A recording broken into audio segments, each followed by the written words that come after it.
They say grief is love with nowhere to go. They're wrong, it's a compass. For 6 months mine pointed to these mountains. My grandfather, a man I barely knew, vanished here. We came looking for a body, a simple story of a man lost to the wild. But we found his map stained in blood, and it pointed not to a place but to a silence that was listening. The old Ford groaned up the final ascent, its engine a ragged breath against the oppressive quiet of the Appalachian highlands. Each turn in the gravel road felt like a rotation of a key in a lock I never knew existed. Beside me, Jenna gripped the dashboard, her knuckles white, her gaze fixed on the narrow path, as if her focus alone could keep us from sliding into the emerald abyss. In the back, Marco was lost to the world, headphones clamped over his ears, his sensitive microphone pointed out the window, chasing phantoms in the frequency spectrum. "Are you sure this is it, Caleb?" Jenna asked, her voice a blade cutting through the engine's drone. "GPS has been a ghost for the last 10 miles. "This is it," I said, more to convince myself than her. The lawyer's directions were specific. "Follow the unpaved road until you forget why you started. His cabin is at the end of that thought." Jenna shot me a look, a perfect blend of pity and exasperation. "Your grandfather was a poet." "My grandfather was a ghost," I corrected her. "A name in a will, a collection of family legends about the man who divorced the mountains and married the trees. Silas Vance, my grandfather. To me, he was a myth, a cautionary tale whispered at holiday dinners. The brilliant academic who one day walked out of a university lecture on geological chronostratigraphy, drove to the most remote plot of land he could buy in North Carolina, and was never truly heard from again. My inheritance wasn't a fortune. It was a crumbling cabin and a lifetime of unanswered questions. The guilt was a low, constant hum beneath my thoughts, the guilt of a grandson who never tried to bridge that silence. When the cabin finally emerged from the dense shroud of hemlock and pine, it was less a home and more a geological feature. It seemed to grow from the mountain itself, its dark wood and moss-covered roof, a natural outcrop of the ancient landscape. It was smaller than I'd imagined and more deliberate. There was a Spartan, almost monastic quality to it, a place of purpose, not comfort. Marco pulled off his headphones, his brow furrowed. "Weird," he muttered, his eyes scanning the dense woods around us. "What is it?" I asked, killing the engine. The sudden silence that flooded the car was profound, a physical weight. "That's the thing," he said, tapping a gauge on his field recorder. "Nothing, I mean nothing. No birdsong. No insect drone. Not even significant wind noise through the canopy. The ambient noise floor is impossibly low. It's like the entire forest is holding its breath." Jenna, ever the pragmatist, unbuckled her seatbelt. "Or a predator is nearby. Let's get the gear inside before it gets dark. I don't want to be out here when the bears start their happy hour." The cabin's interior amplified the sense of ascetic purpose. There were no family photos, no comfortable armchairs, no television. Just shelves overflowing with books on geology, acoustics, archaic linguistics, and local folklore. A simple cot was pushed against one wall. The main space was dominated by a massive, scarred wooden table covered in maps, calipers, and strange, hand-fashioned tools that looked like a cross between a tuning fork and a surveyor's instrument. It was a workshop, a laboratory, a vigil. For 2 days, we worked. Jenna, the geologist, was fascinated by the sheer volume of Silas's research, his meticulous notes on seismic activity and resonant frequencies of the local bedrock. Marco set up his equipment, attempting to capture what he called the acoustic signature of the place, growing more unsettled by the unnatural quiet with each passing hour. My job was more personal. As an archivist, I was meant to be cataloguing my grandfather's life for the estate, but it felt more like an archaeological dig into a stranger's soul. I read his letters, his journals, his annotations in the margins of books. I saw a man not escaping the world, but trying to protect something from it. A deep, gnawing regret settled in my stomach. I should have known this man. I should have tried. The discovery happened on the 3rd evening. We were moving a heavy, sea-worn trunk from a corner of the room. It was filled with surveying equipment, old ropes, and climbing gear. As I lifted my corner, one of the legs snagged on a floorboard. It came up with a dry, splintering sound, revealing not the foundation but a dark, hollow space beneath, A secret compartment. My heart hammered against my ribs. Jenna brought a lantern closer, peering into the void. Well, I guess every crazy old hermit has his secrets. Marco knelt beside me, his artist's curiosity piqued. What's in there? My hands trembled as I reached into the cold, musty space. My fingers brushed against oilcloth, cool and smooth. I pulled it out. It was a bundle tied with twine. Inside were two items, a leather-bound journal and a rolled-up map. We spread them on the great wooden table, the three of us huddled around the lantern's flickering light as if it were a campfire warding off an ancient darkness. The journal was old, its pages yellowed and brittle. The first half was filled with my grandfather's neat academic script, detailing observations about the forest. But as the pages turned, the writing grew frantic, more desperate. I flipped to the back. There, written on a separate, inserted piece of paper, were 3 sentences, penned with a lighter, almost reverent touch. It was titled, "The Principles of the Guardian." 1. The path is a line, not a place. 2. The silence hears. 3. Symmetry must be preserved. Gibberish, Jenna whispered, shaking her head. The poor man really lost it out here. I didn't answer. My attention was on the map. It was a professional USGS topographical survey of the region, meticulously detailed. But my grandfather had defaced it. He'd drawn over it with a fountain pen, adding symbols that were not part of any cartographical legend I had ever seen. They looked ancient, almost runic. Our single meandering path was drawn in a stark red ink, deviating from the marked Appalachian Trail and winding deep into a section of the park labeled on all other maps as unstable and inaccessible terrain. And then we saw the stain. In the center of the map, obscuring a key section of this hand-drawn path, was a large, dark smear. It was rust-colored, flaking at the edges where it had dried. It had soaked through the heavy paper, warping it. It wasn't mud. It wasn't ink. It was blood. A lot of it. My throat went dry. The clinical detachment of the archivist evaporated, replaced by the cold dread of a grandson. This was a piece of him, his final testament. "Caleb," Jenna said, her voice soft but firm, trying to pull me back from the edge. "He was probably injured. He used the map to put pressure on a wound. It doesn't mean anything." But it did. I could feel it. The entire room felt charged, the unnatural silence outside pressing in on us. I picked up the journal again, my hands shaking so badly I could barely turn the pages. I found the final entry, dated 6 months ago, the day he disappeared. The handwriting was a barely legible scrawl, the pen having dug deep into the paper, as if the writer was fighting against a tremor. "The resonance has weakened. The octave is broken. I tried to use my blood to seal the key, but the cord unraveled. The symmetry has been violated." Silence descended on our small group, heavier and more profound than the silence of the forest. Marco stared at the map, his face pale in the lantern light. Jenna was looking at me, her scientific certainty warring with the raw, visceral evidence before us. "The key," Marco breathed. He marked a location on the map with a symbol that looks like an old-fashioned skeleton key. "It's right where the bloodstain is thickest." Jenna took a deep breath, marshalling her skepticism. "Okay, let's be rational. The key is probably a local name for a rock formation, a landmark. He was an old man alone, probably suffering from dementia. He cut himself badly out there, got disoriented and wrote a lot of nonsense. The simplest explanation is usually the right one." "And the silence?" Marco challenged. "The perfect symmetry he describes in his early notes? I went out today, a mile east. The trees, the rocks, they're mirror images of each other across the trail. It's not natural, Jenna. You're a geologist. You know it's not."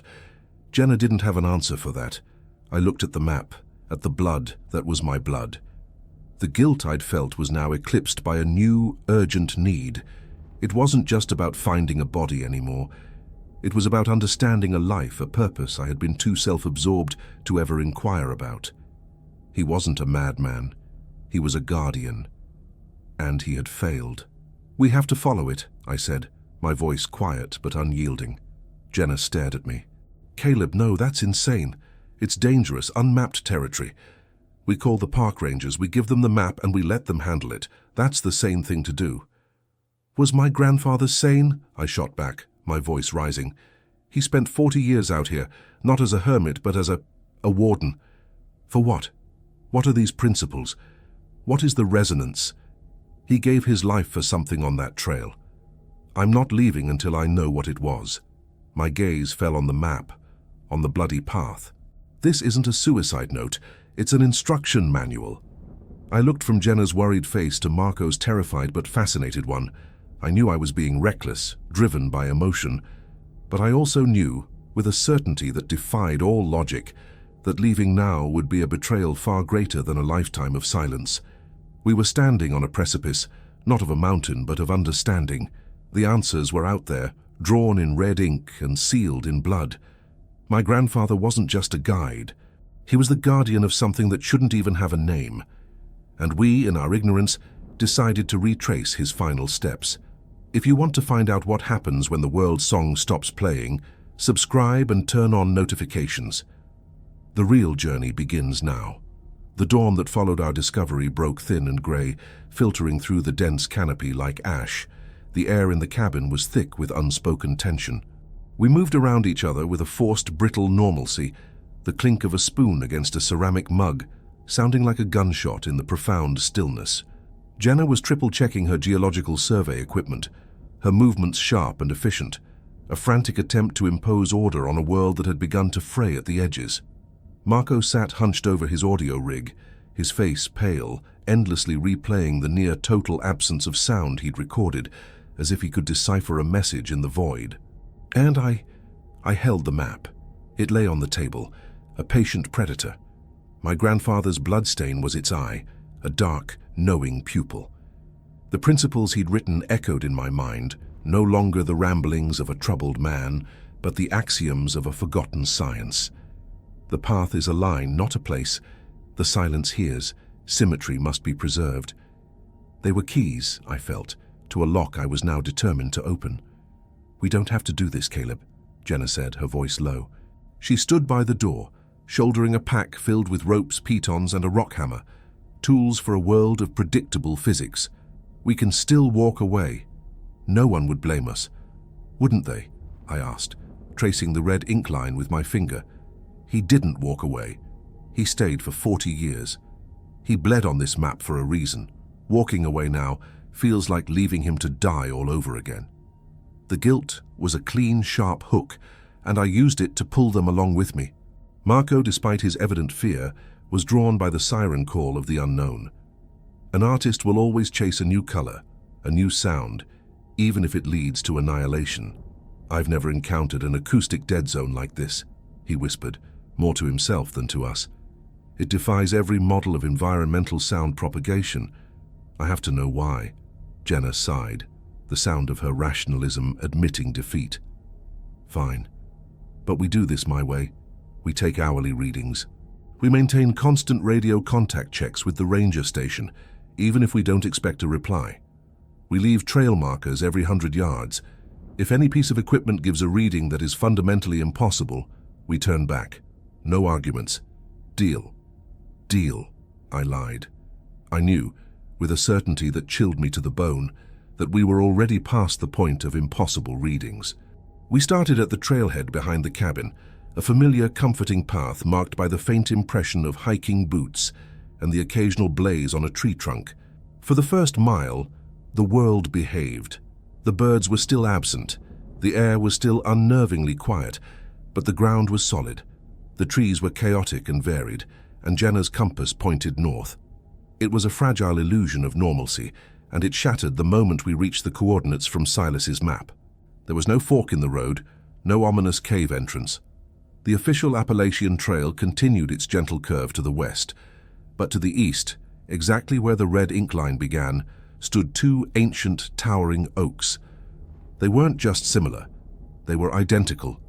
Every gnarled branch, every patch of moss, every fissure in the bark was a perfect mirror image of the other. They formed a gateway, a silent invitation into a part of the forest that felt edited. "Okay," Jenna breathed, pulling out a laser measuring tool. Her hands were steady, but her voice trembled slightly. She took readings, her brow furrowing. "The branching angles are identical to within 1/10 of a degree. The bark patterns. It's like a Rorschach test. This is statistically ludicrous. Marco had his microphone pointed into the gap between the trees. The dead zone is stronger here, he said, his eyes glued to the display on his recorder. It's like a wall of negative sound. Everything just stops. This was it. The threshold. I took a deep breath, the cold, sterile air burning my lungs, and stepped between the twin oaks. I left the marked trail of humanity and set foot on my grandfather's line. The transition was instantaneous and sickening. It wasn't a change in scenery, but a change in the fundamental rules of existence. The air grew heavy, pressing in on me. The oppressive silence deepened, becoming a tangible presence that muted the crunch of my own footsteps. It felt like I had stepped from an open field into a soundproofed room. Jenna and Marco followed, their faces etched with a mixture of awe and primal fear. "Do you feel that?" Marco asked, his hand pressed to his temple. "A kind of pressure?" I did. It was a low vibrational thrum that resonated deep in my bones, a feeling on the very edge of hearing. It was the infrasound he'd warned us about, now amplified. "My compass is spinning," Jenna announced, her voice strained. She held it out. The needle was revolving lazily, untethered from the planet's magnetic field. She fumbled for her GPS unit. The screen flickered, displaying a string of corrupted characters before showing our location as a single, blinking dot in the center of a blank, gray expanse. No satellite lock, no grid, nothing. We were untethered, adrift. We walked on, following the faint indentation of the path. The symmetry was no longer subtle. It was the governing principle of this place. Every rock, every fern, every fallen leaf on the left side of the path had its perfect twin on the right. It was a horrifying, divine geometry, an artist's canvas painted with a maddening precision that nature would never allow. The forest felt less like a wilderness and more like a cathedral built by a god with an obsessive-compulsive disorder. Time began to warp. We walked for what felt like an hour, the nauseating infrasound a constant companion, but the sun remained fixed in its mid-morning position. My watch read 10:17 a.m. I checked it again, after trekking over a rise that left my legs burning. 10:17 a.m. Jenna's chronometer confirmed it. Time had become stagnant. "The path is a line, not a place," I murmured, the words tasting like prophecy in my mouth. We weren't moving through space in a conventional way. The distance we covered couldn't be measured in miles, but in degrees of separation from reality. Marco suddenly stopped, ripping his headphones off. "The hum," he gasped, clutching his stomach. "It's not just a hum, it's a note, a pure, unwavering sine wave at 19 hertz. It has no source, no echo, no decay. It just is. A sound like that can't exist in nature. It's manufactured." His words hung in the dead air. Manufactured. The idea that this place was not a natural anomaly but a construct, an engine, was infinitely more terrifying. Jenna, stripped of her compass, GPS, and the comforting predictability of geology, had fallen back on her most basic skills. She was examining the rock formations, her expression growing more and more disturbed. "Caleb, look at this," she called, her voice tight. She pointed to a large granite boulder beside the path. Its twin sat opposite. The crystalline structure. The feldspar and quartz are arranged in perfectly repeating geometric patterns. This isn't a rock. It's a crystal lattice on a macro scale. It would take millions of years of impossible pressure and temperature to create this. It's geologically heretical. Her science was failing her, every instrument and piece of knowledge rendered useless. She looked lost, a cartographer in a world without dimensions. Seeing her faith crumble was more frightening than the spinning compass. She was our anchor, and our anchor had come loose. We pressed on, driven by the morbid inertia of having no other choice. The path behind us seemed to vanish as we walked, the forest sealing itself up. Turning back was no longer an option. The only way was forward, deeper into the heart of the symmetry. My grandfather's map was no longer a curiosity. It was a sacred text, our only scripture in this unholy cathedral. The path began to slope downward, leading us into a shallow basin where the oppressive silence and the infrasonic pulse grew even more intense. In the center of the basin, my blood ran cold. There was a cairn, a stack of perfectly flat, perfectly symmetrical stones piled 7 feet high. It was balanced with an impossible delicacy, and plunged into the earth at its base was one of my grandfather's tools, a long metallic rod that split into 2 tines at the end, like a bizarre tuning fork. It hummed with a palpable energy. I could feel the vibration through the soles of my boots. "Don't touch it," Jenna warned, her voice a hiss. But Marco was already moving, drawn to it like a moth to a flame. He was a sound artist, and this was the instrument. He reached out a trembling hand, his fingers hovering over the vibrating metal. "Marco, no!" I yelled, but my voice felt small, swallowed by the silence. His fingers made contact. The world shattered. The 19 hertz hum exploded into an audible, deafening chord of immense and terrible power. It wasn't a sound that entered my ears, but one that detonated directly inside my skull. The perfect symmetry of the forest fractured. For a split second, I saw a reality behind the reality, a landscape of writhing, non-Euclidean shapes and colors my brain couldn't process. A wave of vertigo hit me so hard I fell to my knees, vomiting. And through the cacophony, a single shared image flashed through our minds. It wasn't a memory, but an imposition. We saw a starless black void. We saw a single, impossibly complex geometric shape, a symphony of lines and angles, begin to vibrate. And as it vibrated, it began to sing a note of pure creation, a note that bent the void around it, creating space, time, and matter. We were witnessing a law of physics being born. Then, as quickly as it began, it was over. The chord vanished, collapsing back into the sickening, sub-audible hum. Marco was on the ground, his nose bleeding, a look of ecstatic horror on his face. Jenna was retching, her scientific mind completely broken by the raw data she had just been force-fed. I staggered to my feet, my head pounding, the phantom geometry still burning behind my eyelids. I looked at the map, still clutched in my white-knuckled fist. The bloodstain seemed to pulse in time with the infrasound. My grandfather hadn't just been exploring. He hadn't been mapping a trail. He had been performing maintenance. He was a tuner, trying to keep an ancient, cosmic instrument from playing a song that would unmake the world. We couldn't go back. The path was gone. We were trapped inside the instrument, lost in the geometry of its silence. The map was our only guide, and its principles were the only laws that mattered now. And we were about to break another one. The return to consciousness was not a gentle slope, but a cliff face I was dropped from. One moment I was adrift in the silent, starless void of the entity's genesis. The next, I was back on the forest floor, the taste of bile and ozone in my mouth. My skull felt like a bell that had just been struck, the aftershock a low, thrumming agony that vibrated behind my eyes. The world swam back into focus, not as a coherent picture, but as shards of sensory data. The hard-packed earth beneath my cheek, the coppery scent of Marco's nosebleed, the sight of Jenna on her hands and knees, her body trembling with violent, silent shudders.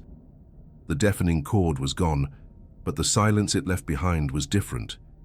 It was heavier, attentive. Before, the quiet had felt like an absence, a null state. Now, it felt like a presence.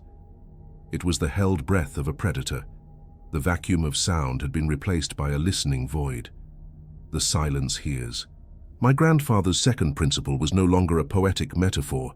It was a literal, terrifying truth. "Marco," I rasped, my throat raw. He rolled onto his back, his gaze fixed on the perfectly symmetrical canopy above. A thin line of blood was tracked from his nostril to his ear. His eyes were wide, not with fear, but with a terrible, ecstatic clarity. "I heard it, Caleb," he whispered, a smile touching his lips. It was the most horrifying expression I had ever seen.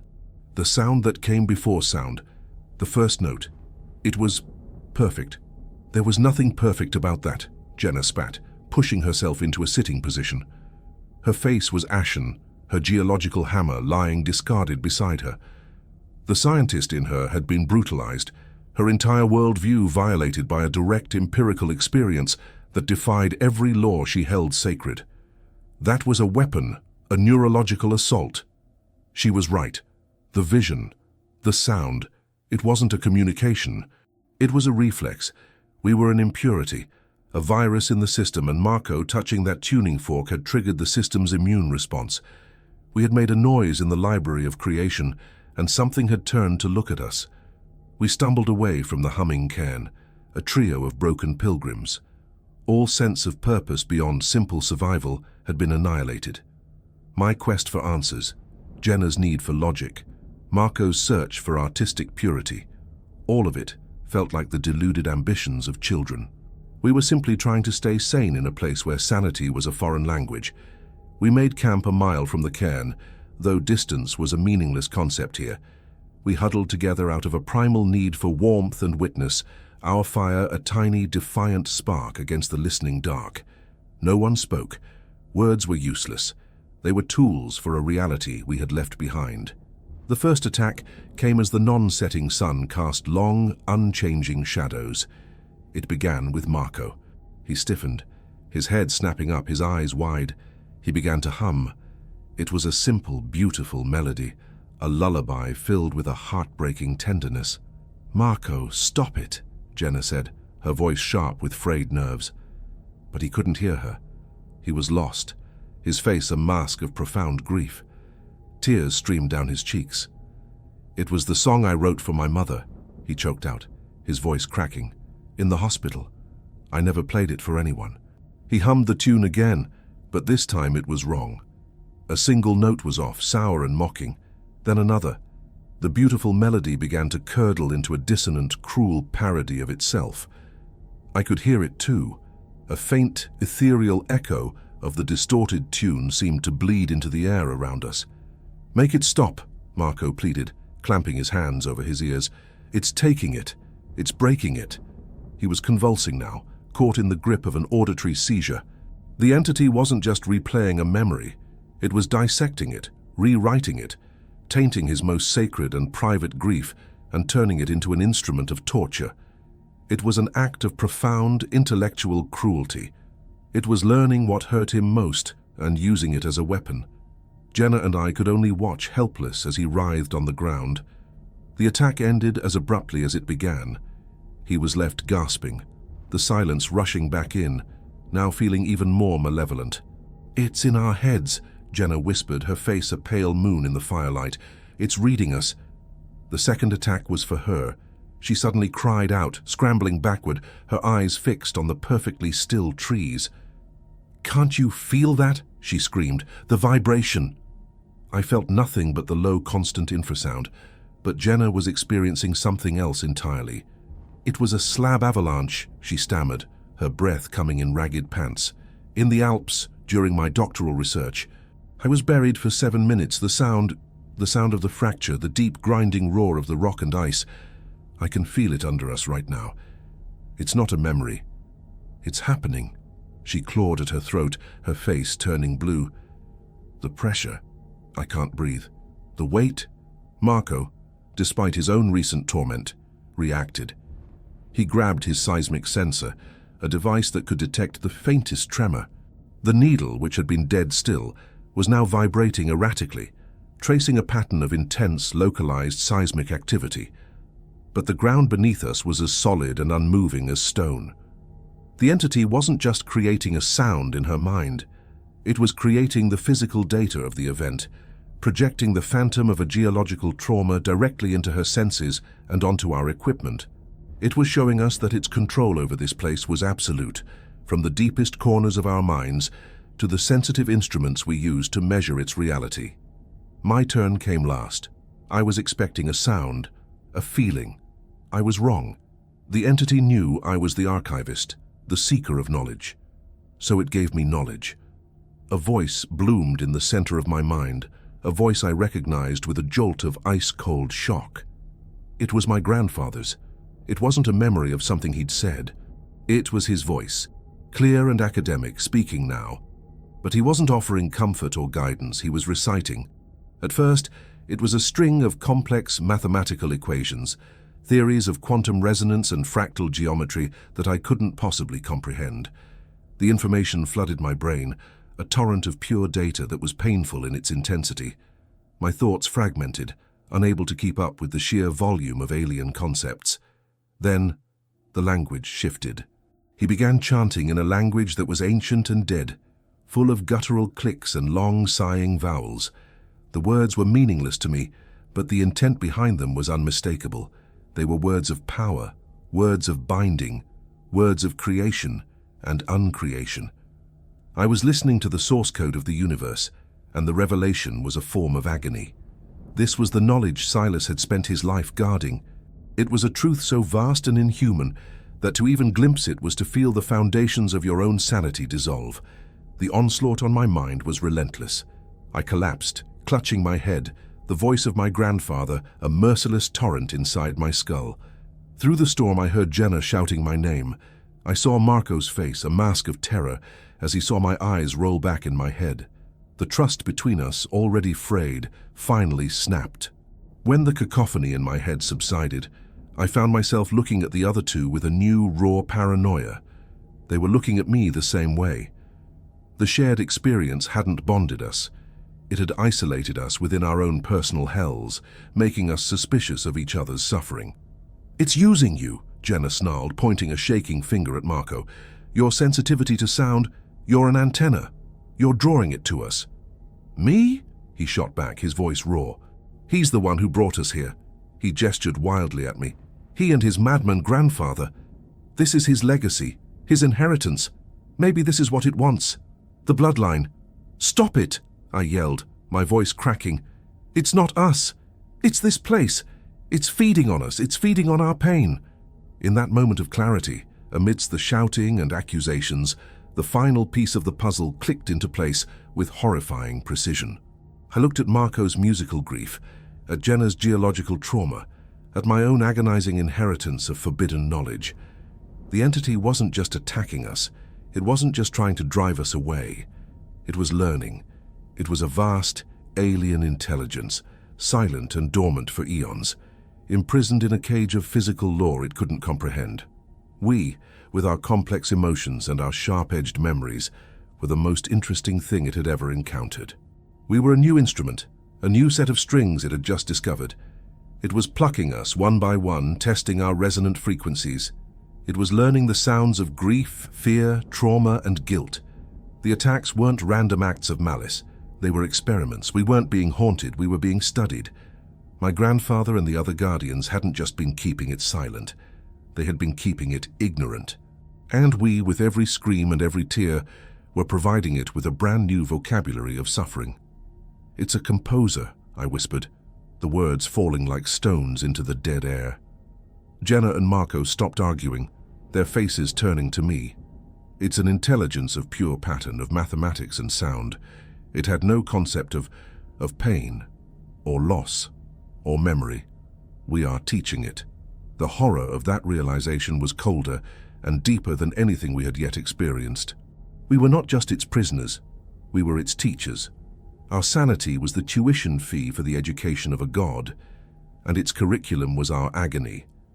The path ahead, drawn on Silas's blood-stained map, was no longer a route to a potential exit.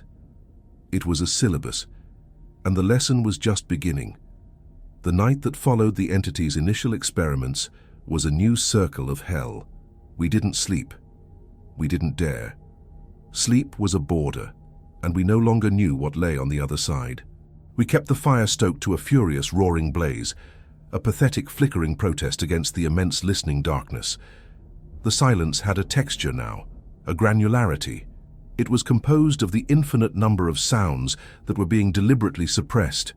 We were in the eye of a sonic hurricane, and the pressure was building. The entity's curiosity had been piqued. Now it began to play. The first manifestation was subtle, a simple violation of spatial logic. I had set our 3 remaining packs in a neat triangle around the fire. I blinked, a long, slow blink of exhaustion, and when my eyes opened, they were arranged in a perfectly straight line, equidistant from each other to the millimeter. No one had moved. There had been no sound of rustling fabric or dragging weight. They had simply been in one configuration, and then they were in another. "Did you see that?" I whispered, my voice hoarse. Jenna, who had been staring into the flames, her face a mask of grim resolve, looked over. Her eyes widened. They were not like that. Marco didn't seem to notice. He was rocking back and forth, humming a single monotonous note under his breath. The 19 hertz tone, somehow reproduced by his own vocal cords. The phenomenon escalated. We watched, transfixed with a dreamlike horror, as a fern frond to our left slowly, silently began to uncurl in reverse, tucking itself back into a tight, embryonic spiral. A line of stones near the edge of our camp began to levitate, inches off the ground, and rearrange themselves into a complex, crystalline pattern that mirrored the heretical geology Jenna had identified earlier. This was no longer a passive environment that broke the rules. This was an active intelligence demonstrating its newfound mastery. It had learned from our minds, and now it was applying those lessons to the physical world, treating matter like a grammar it was just beginning to understand. It was showing off. The silence was its canvas, and reality was its paint. The true terror, however, came with the dawn that never broke. The sky remained a bruised, perpetual twilight. After what felt like hours huddled by the dying fire, Marco stirred from his catatonic humming. He unzipped his pack and pulled out a small, high-definition vlogging camera he'd brought to document his sound-gathering expedition. "I left it running," he mumbled, his voice distant, "to record the ambient quiet." He plugged it into a small tablet, his fingers moving with a slow, deliberate purpose. Jenna and I huddled behind him, desperate for any piece of data that wasn't being fed directly into our skulls. The footage began. It showed us, hours earlier, sitting around the fire, just as we were now. The timestamp in the corner confirmed the time had passed, even if the sun had not. We watched the flickering images of ourselves, our faces hollowed out by fear. Then, the perspective shifted. The camera was still on its tripod, but the image it was displaying was impossible.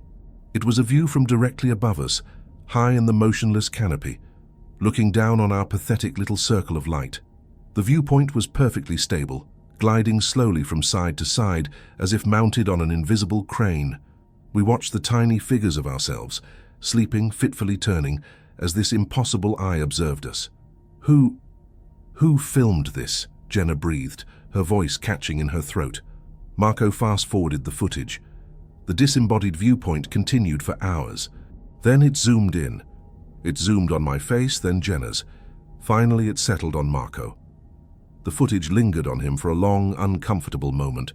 On the screen, the sleeping Marco suddenly opened his eyes. He sat up. He was not looking around the camp. He was staring directly up into the camera lens, into the eye of the entity that was watching him. A slow, serene smile spread across his face, and he began to hum. The real Marco, the one sitting next to us, let out a choked sob and slammed the tablet shut. "It's using my tools," he whispered, his face ashen. "It's learning from my technology. It's not just in my head anymore. It's in the signal." The entity had focused its attention. Jenna and I were interesting specimens, our traumas providing novel data points. But Marco was different. He was the artist, the one who had touched the instrument and heard the first note of creation. He wasn't just a specimen, he was a kindred spirit, and the entity was no longer content to just study him. It began to communicate, to seduce. Throughout the long grey day, he was tormented, but the nature of the attacks changed. The distorted, cruel parody of his mother's lullaby was gone. In its place, the entity offered him something new. It whispered fragments of the perfect melody, the one he had heard when he touched the cairn. It offered him glimpses of the sublime, the perfect mathematical harmony of the universe, a beauty so profound it bordered on agony. It was a siren's call, promising an end to the dissonance of human emotion, an ascension into pure, logical, sonic grace. He started answering it. He would hum back, trying to match the impossible notes he was hearing in his head. He would have long, one-sided conversations with the silence, nodding and smiling as if listening to a cherished mentor. "You don't understand," he told us, his eyes shining with a feverish light. "It isn't trying to hurt us, it's trying to fix us. We are the wrong note, our pain, our fear. It's a flaw in the composition. It's offering to correct the chord, to make us part of the music." "It's breaking you, Marco," Jenna pleaded, grabbing his arm. That isn't a song, it's a virus. It's rewriting you. He pulled his arm away, a look of pity on his face. You can't hear it. You only feel the dissonance. I can hear the harmony. The path my grandfather laid out, he said, looking at me. It isn't an escape route. It's a pilgrimage. It leads to the heart of the instrument, to the key. That's where the final tuning happens. Despite our desperate attempts to stop him, he was now our guide. He followed the map with a zealot's conviction, leading us deeper into the symmetrical forest. The path descended into a narrow gorge, the stone walls on either side unnaturally smooth, as if carved by sound waves. The infrasonic pressure intensified with every step, a physical weight that made my teeth ache and my vision swim. And then we saw it. The gorge opened into a vast natural amphitheater, a perfect bowl carved into the mountain.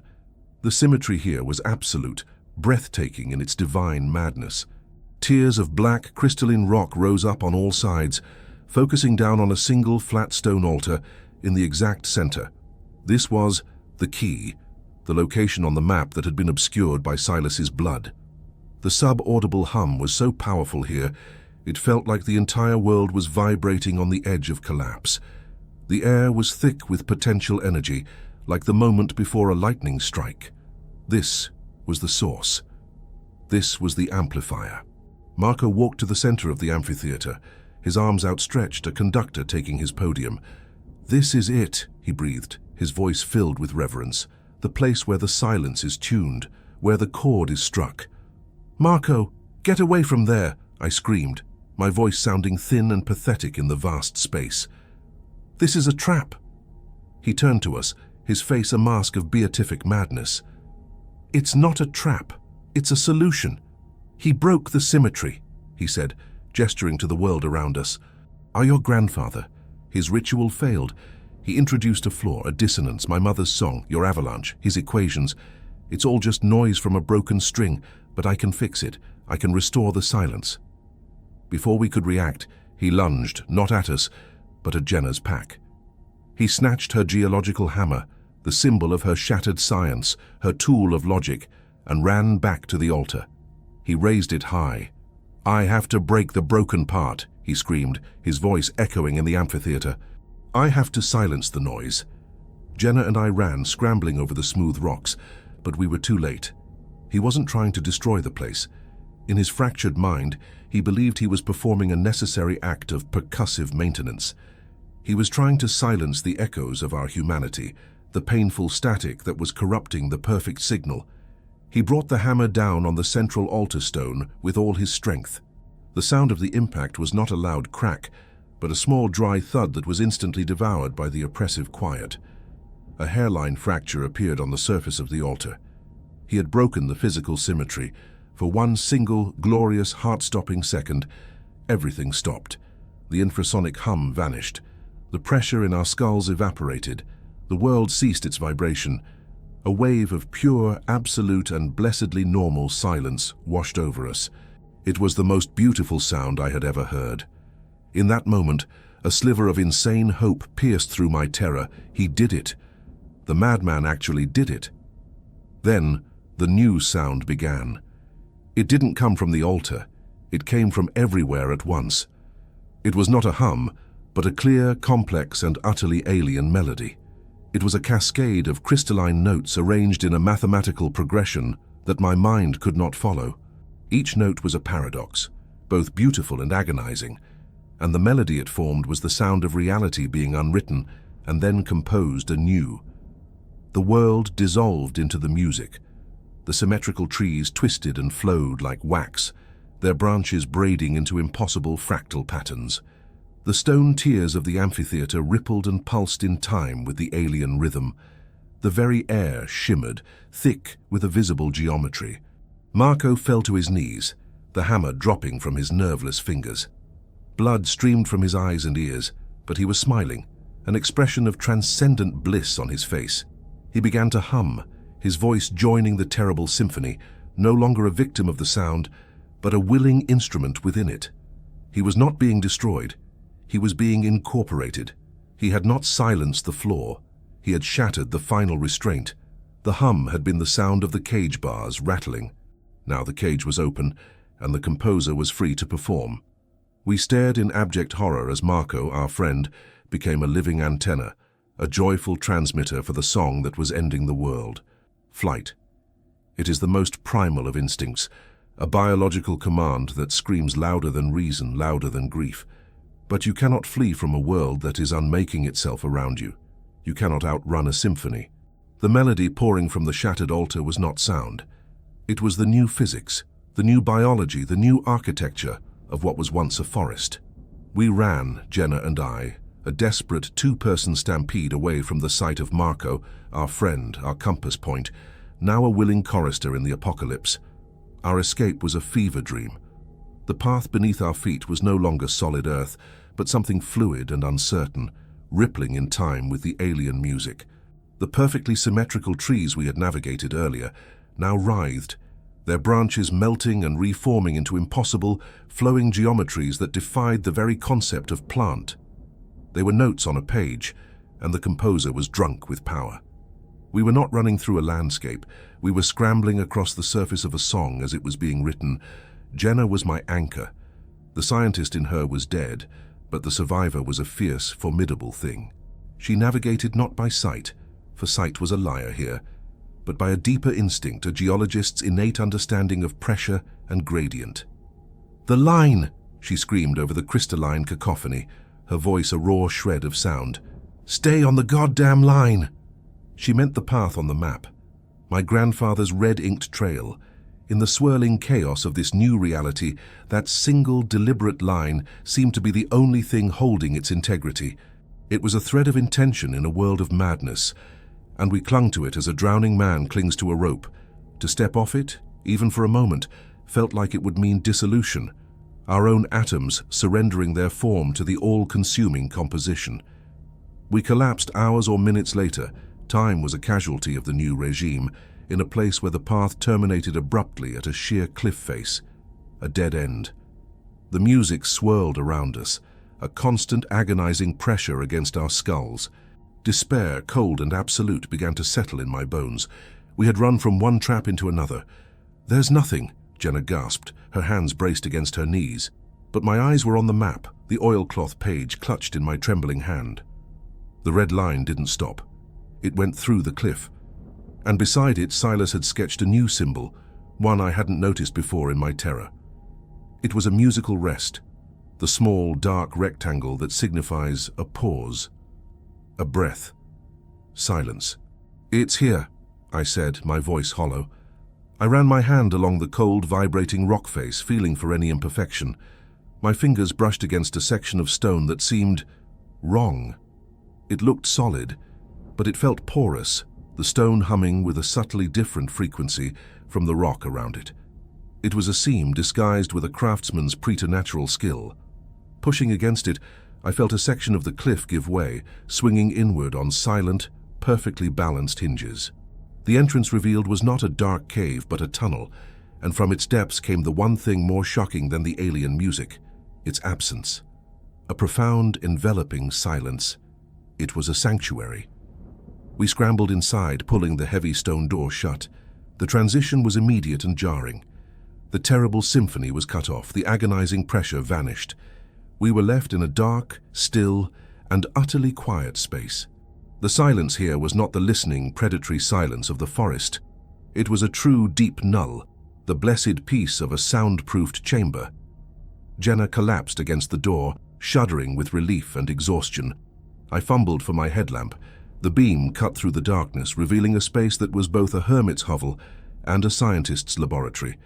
It was a single, large chamber, the walls lined with shelves carved directly from the rock. They were filled not with books on folklore, but with technical manuals on acoustics, quantum mechanics, and material science. Strange brass and crystal instruments, far more complex than the simple tuning forks we'd seen, were mounted on workbenches. One entire wall was covered in a vast, meticulously drawn chart that seemed to map the resonant frequencies of the entire mountain range, annotated with Silas's frantic, precise script. This was not a hideout. This was the control room. And in the center of the room, on a simple stone cot, lay a worn leather backpack. Silas's backpack. My hands shook as I opened it. Inside, nestled amongst neatly packed rations and a water filter, was the second journal, his final journal. This was the legacy, the answer, the curse. Jenna joined me, her face illuminated by the headlamp's beam, her expression one of grim necessity. We sat on the cold floor of my grandfather's sanctum, the last bastion of a dead reality, and I began to read his final words aloud. The first few entries were dated a year before his disappearance. They were filled with scientific observation, but of a kind no university would ever recognize. Entry 734. The bass resonance is weakening. The amplitude of the 19 Hz hum has decayed by another 0.002% this fiscal quarter. The diatonic prison is failing. The foundational structures, what the locals call the keys, are losing their harmonic integrity. 40 years of maintenance, and still, entropy wins. It is a question of time. Jenna's breath hitched. Diatonic prison. What is he talking about? I kept reading, my voice a monotone that belied the dawning horror in my heart. Silas's academic prose began to unravel, replaced by a desperate need to explain the incomprehensible. I must document this for whomever comes after. The layperson thinks of reality as a set of rules. It is not. It is a set of habits and agreed-upon harmony. But there are other harmonies, other songs. What we have contained here is not a creature, not a monster in the storybook sense. It is a competing law of physics, a foundational axiom of a different universe, one based not on causality and entropy, but on aesthetic and mathematical progression. A universe of pure, sentient music. He called it the coro silencioso, the silent choir. It was not evil. It was not good. It was simply other, an intelligence so vast and alien it perceived our reality as a formless, chaotic noise. The ones who came before, the builders, they did not defeat it. One cannot defeat a mathematical truth. Instead, they contained it. They found this mountain range, a geological anomaly with unique resonant properties, and they fashioned it into an instrument of immense scale, a cage of sound. This Appalachian range is a diatonic prison, designed to dampen the choir's axiom, to keep its song from overwriting our own. The so-called trail is one of its primary components, a string stretched across the instrument, kept taut and vibrating at the correct frequency by the steady rhythmic passage of belief, of human footsteps, of life. A cold dread washed over me. Every hiker, every tourist, every person who had ever walked that trail was an unknowing participant in a ritual, their simple act of walking a note in the song that kept the world sane. We, the guardians, are not jailers. We are the maestros, the tuners. It is our duty to maintain the instrument, to walk the line, to preserve the symmetry of the keys, to monitor the resonance. For millennia, this has been enough. The choir slept, ignorant of any reality but its own silent internal perfection. But the instrument is old, it is decaying, and I fear I am the last of my line. The words struck me with the force of a physical blow, the last of his line. The journal then detailed his increasingly desperate attempts to reinforce the failing prison. He recarved ancient symbols on the keys. He performed resonant vocal chants in the amphitheater. Nothing worked. The decay was accelerating. The hum was weakening. The silence was thinning. Then came the final section, the entries penned in the last weeks of his life. The script was ragged, the ink blotted. It is beginning to hear us. The decay has reached a critical point. The dampening field is fluctuating. For the first time in eons, the choir is perceiving something other than itself. The chaotic, dissonant static of our reality. It is curious. I can feel its nascent attention, a slow, methodical probing. It is learning. He had realized that total failure was inevitable. The prison would break. The song would be released. And so he planned one last, desperate gambit. It was not a repair. It was a failsafe. A ritual so dangerous, so heretical, that his own predecessors had forbidden it in their texts. "I cannot save the old world," he wrote, his words a testament of utter despair. "But perhaps I can influence the new one. The choir is pure pattern, pure logic. It has no concept of life, of pain, of consciousness. It will compose its new reality without any understanding of what it is overwriting. But what if it could be taught? What if a human consciousness, a maestro's consciousness, could be integrated, fused with the primary axiom at the moment of its release? Not to control it, that would be impossible, but to guide it, to introduce the concepts of mercy, of memory, of grief into its foundational song, to teach the God at its own birth. He planned to sacrifice himself, to become a part of the entity, a single humane note in the coming cosmic symphony. The ritual required three things: the amplifier of the key, a complex vocal incantation, and a biological catalyst of a specific resonant frequency. The blood of his own guardian lineage. "Oh God," Jenna whispered, her face buried in her hands. The blood on the map. It wasn't an accident, I read, my voice barely a whisper. It was a component. The final entry was a single scrawled paragraph, written in a hand shaking with failure. "It is done, I have failed. The resonance was too unstable. I performed the incantation, I offered the catalyst. But the cord unraveled. The symmetry broke at the wrong moment. I did not fuse with it, I only knocked. I knocked on the door of the prison and announced our existence. I have not taught it mercy. I have only taught it that there is something new to learn. The map is my final act. The blood is not just a record of my failure.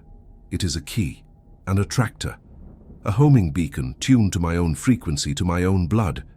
If you are reading this, if you are my blood, you were not meant to find my body. You were meant to answer a summons. I could not become its guide. So now would you must." The journal slipped from my fingers, its pages whispering against the stone floor. The silence of the cave pressed in, no longer a comfort, but the weight of a tomb. We had not been on a rescue mission. We had not stumbled into a mystery. I had been called here. I was the contingency plan. My grandfather's failure was now my inheritance. Marco had not been a random casualty. He had been the entity's first willing student, a prelude to the real lesson. The hope of escape, of survival, of a return to the world we knew, all of it was a childish fantasy. That world was dying, its final notes fading into the triumphant song of a new creator. And I, Caleb Vance, grandson of the last maestro, was not meant to flee the apocalypse. I was meant to conduct it. Silas failed to protect the world. He failed to warn us what happens when the music stops. Now, the new symphony is beginning. If you have the courage to hear the final note, you already know there is no turning back. The subscription you offer is not to a channel, it is a vow of witness to what comes next. The silence in my grandfather's sanctuary was no longer a comfort. It was the silence of a mausoleum, the quiet of a concluded history. The journal lay open on the floor, its final words a death sentence and a coronation in one. I was not Caleb Vance, archivist, grandson. I was the contingency, the heir to a failed godhood, the designated maestro for the apocalypse. Jenna sat opposite me, her knees drawn to her chest, her arms wrapped around them as if to hold herself together. The pragmatic geologist was gone, vaporized by the sheer, overwhelming truth. In her place was a survivor, someone who had looked into the abyss and found it staring back, humming a tune. She wasn't looking at me. She was staring at the stone door, at the world of impossible music we had momentarily escaped. "So that's it," she said, her voice a dead, flat thing. "There's no way out, no way to fight it." "How do you fight a song?" I replied, the words feeling alien in my own mouth. "How do you fight a mathematical proof? He didn't build a prison, Jenna. He built a dam. And the dam just broke. So we die here," she stated. It wasn't a question. "We wait for our food to run out in this tomb." I looked around the chamber, at the complex instruments, the charts of resonant frequencies, the life's work of a man who had stood sentinel over the sanity of the world.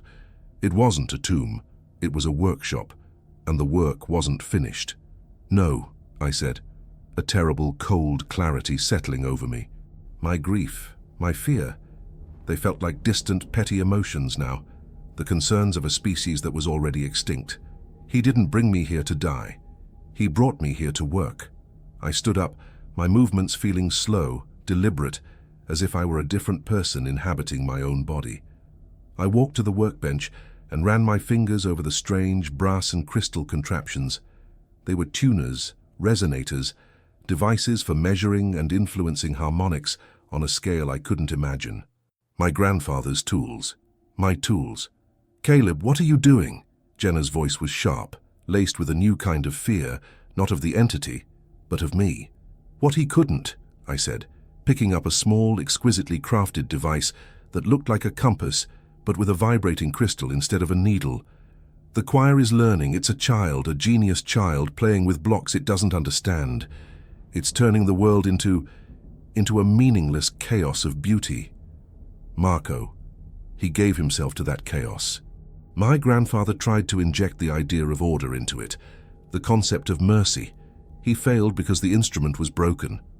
I turned to face her, the crystal in my hand humming softly in response to my own biosignature.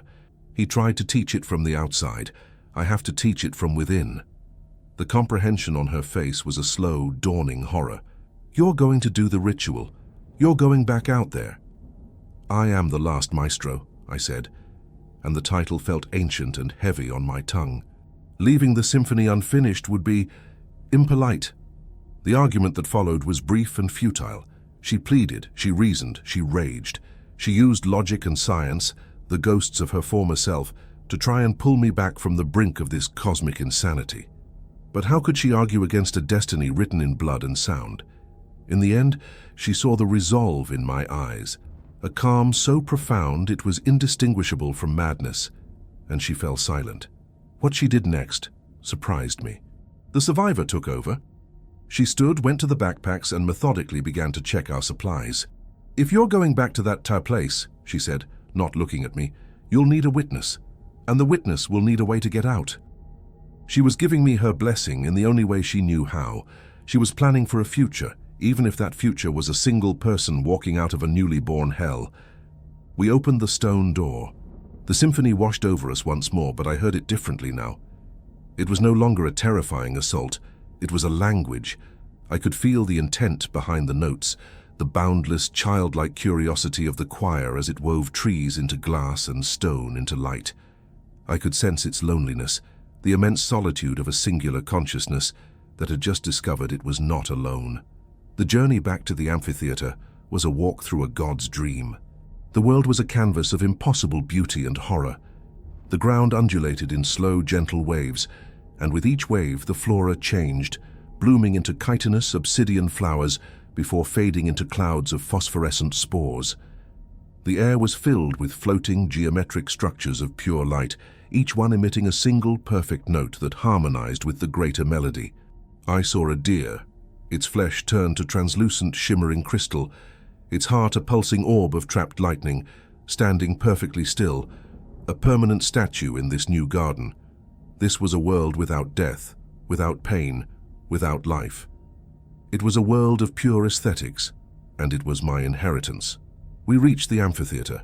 It was no longer a bowl of rock, but a vortex of swirling liquid light and sound, all spiraling down toward the fractured altar at its center. And Marco was still there. He was no longer kneeling. He stood on the altar, his body elongated, ethereal, his features smoothed over. He wasn't a man anymore. He was a living note, a resonator, his arms held wide as if to embrace the glorious, terrible music that was pouring through him. He did not see us. He was a part of the song now, a willing instrument. "Jenna," I said, my voice cutting through the maelstrom. She flinched, the sound of a human word an intrusion here. I handed her the journal, the map, and the small crystal compass. "The path out will hold for a while. This device will guide you along it. It's tuned to the old frequency, the old silence. Don't stop running until the humming stops." She took them, her hands numb. "What will you do?" I looked towards the altar, towards the apotheosis of my friend. The maestro's job is to take 1,000 different voices and give them a single purpose, a single narrative. I pulled a small, wicked-looking obsidian blade from my grandfather's pack. It was another of his tools, a conductor's baton. "The choir only has one voice. I'm going to give it ours." I left her at the edge of the vortex and walked towards the altar. The closer I got, the more the symphony invaded my senses, my thoughts, my very cells. I felt my own memories beginning to fray, the edges of my personality dissolving into the overwhelming tide of pure meaning. I was a drop of ink falling into an ocean. I stood before what was once Marco. His eyes were open, and they were filled with swirling galaxies. He smiled, a gesture of pure, inhuman bliss. He did not recognize me. I was just another sound, another potential note. I climbed onto the fractured altar. The stone thrummed beneath my feet, a direct line to the heart of this new world. I took a deep breath. I thought of my grandfather, of his 40 years of lonely vigil. I thought of Marco's passion, of Jenna's logic. I thought of every human emotion, every contradiction, every messy, painful, glorious piece of our flawed, dissonant song. The noise, the static. With a steady hand, I drew the obsidian blade across my palm. The blood that welled up was dark and shockingly real in this world of light and abstraction. My blood, the blood of the maestro, the key, the catalyst. I pressed my bleeding hand onto the fractured surface of the altar. The universe screamed. When my blood, my DNA, the complex biological code of my lineage, made contact with the heart of the choir, it was like introducing a new, impossible variable into a perfect equation. A shockwave of pure conceptual data erupted from the altar, throwing me back. But I was not just a body anymore, my consciousness was the conduit. The choir, which had only ever known the clean, cold purity of mathematics, was suddenly flooded with the chaotic, raw, and deafeningly loud experience of a human life. It felt everything. The sting of a skinned knee, the taste of a first kiss, the irrational anger of a pointless argument, the hollow ache of loneliness, the fierce, illogical loyalty of friendship, the quiet dignity of my grandfather's sacrifice, the terror and resolve of Jenna's escape. It felt the agony of birth and the quiet humming of a mother to her child. It felt the soaring triumph of discovery and the crushing weight of grief. And I felt it in return. My mind, my tiny human mind, was ripped open and filled with an awareness of cosmic geological time. I felt the slow, patient life of a star, the violent birth of a planet, the cold, silent dance of galaxies. I understood the elegant, ruthless equations that governed the expansion of the void. I saw the beginning of all things, a single perfect note sung in a silent emptiness. We were exchanging truths. I was giving the god a soul, and it was giving me its mind. The pain was an extinction-level event, a supernova of the self. My identity, my memories, my very name were being unwritten, erased by the sheer volume of this new understanding. But as my consciousness dissolved, I did my final work. I was the maestro. With the last fragments of my will, I took the raw data of humanity, the pain, the love, the fear, the hope, and I began to compose. I didn't fight the choir's symphony. I harmonized with it.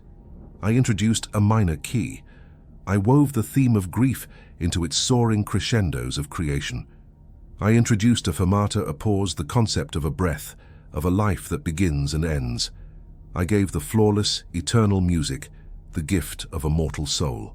From the edge of the amphitheater, Jenna watched as the chaotic swirl of light and color began to change. The transformation was no longer random. It became deliberate, intentional. The twisting trees settled into shapes that were still alien, but now possessed a sorrowful, organic grace. The floating lights arranged themselves into constellations that told stories of loss and love. The symphony did not stop, but its melody was now imbued with a terrible, heartbreaking beauty. It was the music of a god that had just learned how to weep. She saw my body and Marco's dissolve into the light at the center of the altar, our physical forms becoming the final, resonant chord in the new composition. She turned and ran. She did not look back. She followed the humming of the crystal compass, a lifeline back to a world that no longer existed. My final thought was not my own. It was a fusion, a new consciousness born of the union. The story was not over. It was just beginning. My grandfather was not the last guide. He was the first prophet of the world that was.